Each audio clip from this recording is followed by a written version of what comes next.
Hey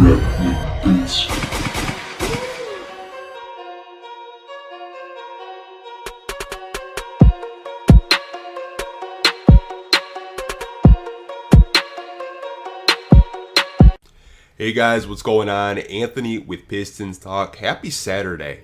And you guys know what we do on Saturdays, Above the Rim with the DSA.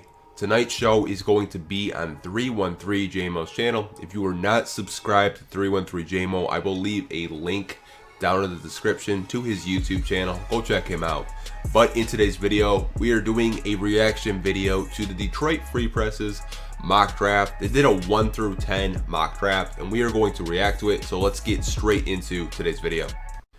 Alright, you guys, this is the Detroit Free Press's mock draft. It is a 1 through 10 mock draft, so it's not a full lottery. So we're just going to go through 1 through 10. So the first overall pick should not surprise anybody. Anthony Edwards to the Minnesota Timberwolves. I've said in my previous mock draft, Edwards to me makes more sense to LaMelo Ball pairing next to D'Lo. I like the pick more. It's not to say that LaMelo Ball couldn't play next to D'Lo. Just defensively, that lineup would be a nightmare. So no surprise there for the Minnesota Timberwolves. They have the Golden State Warriors taking James Wiseman. For me, this makes a lot of sense if they do not trade the pick. There have been reports of them wanting to trade the pick for another established, maybe star player. I don't really know if that happens, but Wiseman to me makes a lot of sense for them. They really haven't had a young, athletic big man like Wiseman in recent memory. I mean, I know they've had JaVale McGee, Zaza Pachulia, DeMarcus Cousins, but all those guys were, veterans, been in the league for quite a long time. Wiseman would give them a different dynamic, a rim protector, a guy that can stretch the floor, post up. So I like this pick a lot for the Golden State Warriors. Number 3, we have Onyeka Okongwu, 3rd overall. This is the first time I'm actually seeing Okongwu in the top 3, and I actually like it. So if you're looking at the Charlotte Hornets core, you have Devontae Graham, PJ Washington, Miles Bridges. I think pairing Onyeka Okongwu next to PJ Washington actually would be pretty damn exciting. I know I've seen a lot of mocks have LaMelo to the Hornets at 3, but Okongwu at 3 would actually be a kind of a shock to me. I know he's a top 5 pick. I don't think he's a top 3 pick though, so I'd have to disagree with that. But you can't really deny the fit would be there with PJ Washington and the Charlotte Hornets and Onyeka Okongwu. I kind of like that. Would be a really nice front court in my opinion. Number 4. Bulls are probably going best player available, and it's LaMelo Ball.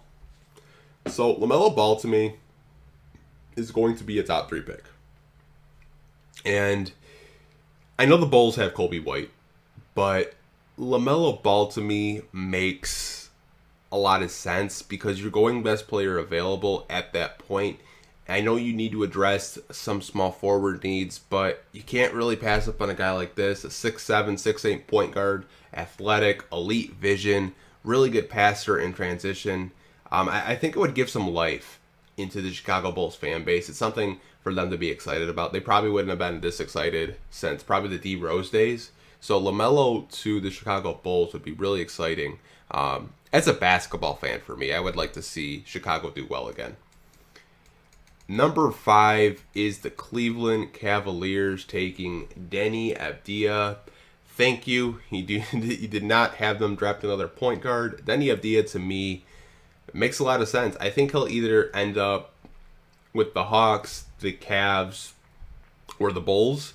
I think the Cavs are at a point where they're going to try to compete for a playoff spot. They have a nice young core. They have Garland and Sexton. They have Kevin Porter Jr. Putting Avdija next to him. Then you got Drummond and Kevin Love at your 4 and 5. I like this pick a lot, actually. I think the Cavs are probably going to try to make the playoffs next year. Number 6, they have Tyrese Halliburton to the Atlanta Hawks. Now, I've actually started to see this trend. A lot of mock drafts have Halliburton to the Hawks. You may be thinking, why the hell would the Hawks draft Halliburton when they have Trae Young? I'm going to tell you why they would. To me, Halliburton is more of a shooting guard than he's a point guard. And I know that might kind of sound crazy, but hear me out. Halliburton to me plays better off the ball than he does on the ball. So you could slide Halliburton in at a shooting guard because he's very versatile. And he's a guy that plays really great defense, and he can knock down that outside shot at a very high percentage. So pairing a Trae Young, Tyrese Halliburton backcourt could actually be really exciting for Atlanta Hawks fans. And I know I've seen a lot of Isaac Okoro to the Hawks, but I think Halliburton would make more sense for me personally. Number 7, as you guys know, my team, the Detroit Pistons, have us taking Killian Hayes. I love it. I think we need a point guard of the future. I know we have Derrick Rose for one more year under contract, but getting a point guard of the future and building around a guy like Hayes, not to mention he has a really good connection with Sekou Demboya. This would be a home run pick for the Detroit Pistons. He's a 6'5" point guard that can play at both ends of the floor. I love the pick. Got no disagreements from me. Number 8, they have Isaac Okoro to the Knicks. This I do not agree with.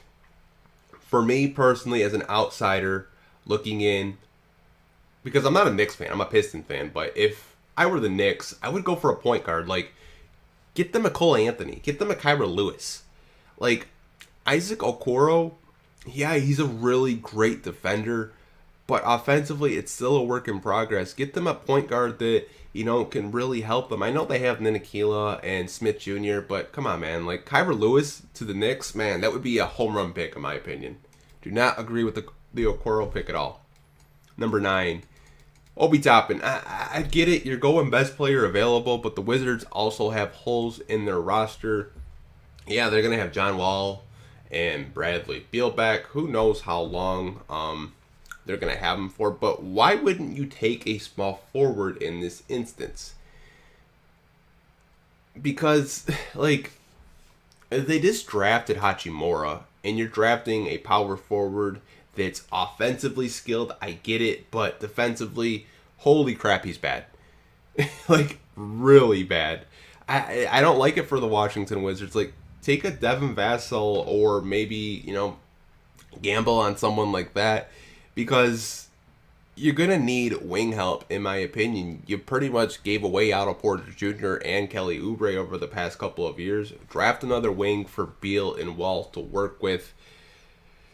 Don't like Obi Toppin to the Wizards. He's the one prospect I see falling in the draft because of his, defensive issues. Apologize for that ad. So last, they got the Phoenix Suns taking Devin Vassell. Like I said, 3-and-D wing. He's one of my favorite prospects in this entire draft. I think he's probably got the highest ceiling to become something special in this league. I see it. Defensively, he's a dog. Offensively, he can hit his three-pointers when open, but he's got a lot of work to do. I like it for the Phoenix Suns. I mean, they do have Kelly Oubre. They just drafted Mikal Bridges. And in my opinion, you can never have enough wings because you could have injuries. Maybe you want to plug him in at a shooting guard position instead of a small forward position and have more size in your starting lineup. 100% like it for the Phoenix Suns. But you guys, that was the end of this 1 through 10 1.0 Detroit Free Press mock draft. Let me know what you guys think of this. Is there a player on this mock draft that doesn't belong? Let me know down below in the comment section.